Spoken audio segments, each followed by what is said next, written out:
បាទសួស្តីដល់បងប្អូនថ្នាក់ទី10ទាំងអស់គ្នាក្នុងថ្ងៃនេះលោកគ្រូលើកយកនៅលំហាត់ទី2បាទនៅក្នុងមេរៀនត្រាំងខួបនៃធាតុគីមីបាទអញ្ចឹងលំហាត់ទី2មានដូចតទៅ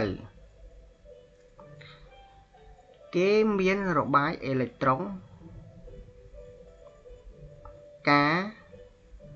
ស្ទាប់ការគឺ2អេឡិចត្រូនស្ទាប់ L គឺ8អេឡិចត្រូនស្ទាប់ M គឺ1អេឡិចត្រូនបាទកតើធាតុនេះមានឈ្មោះអ្វីបាទខតើធាតុនេះស្ថិតនៅក្រុមណាខួបណាបាទអញ្ចឹងដើម្បីដឹងថាធាតុនេះមានឈ្មោះអ្វីបងប្អូនត្រូវ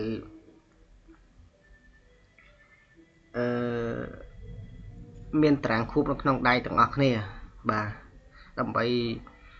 យើងងាយស្រួលសិក្សាសម្រាប់មេរៀនមួយនេះបាទអញ្ចឹងដំណោះស្រាយ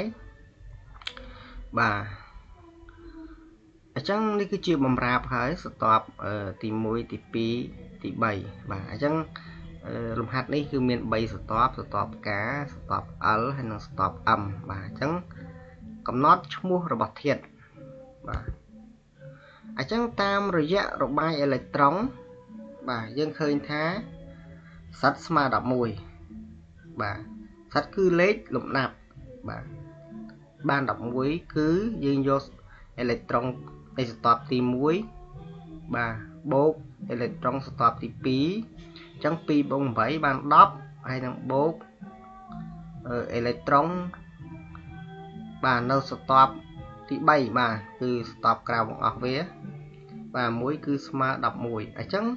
យើងអាចទៅលេខមើលទៅតារាងខួបរបស់បងប្អូនដែលមាននៅក្នុងដៃបាទនេះគឺជាតារាងខួបបាទបើសិនជាយើងរកលេខលំដាប់វាបាទលេខលំដាប់មានលេខ1បាទលេខ3លេខ4បាទយើងរកតាមហ្នឹងមកបាទអញ្ចឹង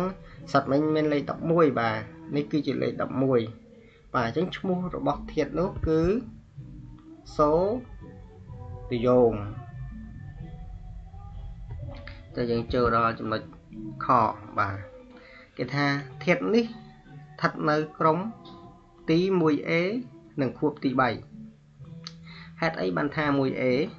បាទក្រុមគឺជួយឈរ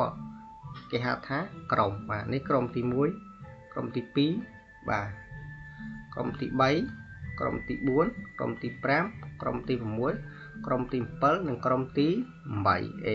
បាទអញ្ចឹងសូរីយ៉ូមវិញស្ថិតនៅក្រុមទី 1A បាទគឺក្រុមលោហៈអាល់កាឡាំងបាទនិងខួបទី3បាទសូរីយ៉ូមនិងខួបទី3ខួបគឺជាជួរដេកបាទ1ខួប2ខួប3ខួប4ខួប5ខួប6ខួបនិង7ខួបបាទអញ្ចឹងសូរីយ៉ូមគឺនៅខួបទី1 2 3បាទគឺនៅខួបទី3បាទអញ្ចឹងបើសិនជាបងប្អូនមានចម្ងល់អីបងប្អូនអាច comment សួរលោកគ្រូនៅខាងក្រោមបានបាទសូមអរគុណ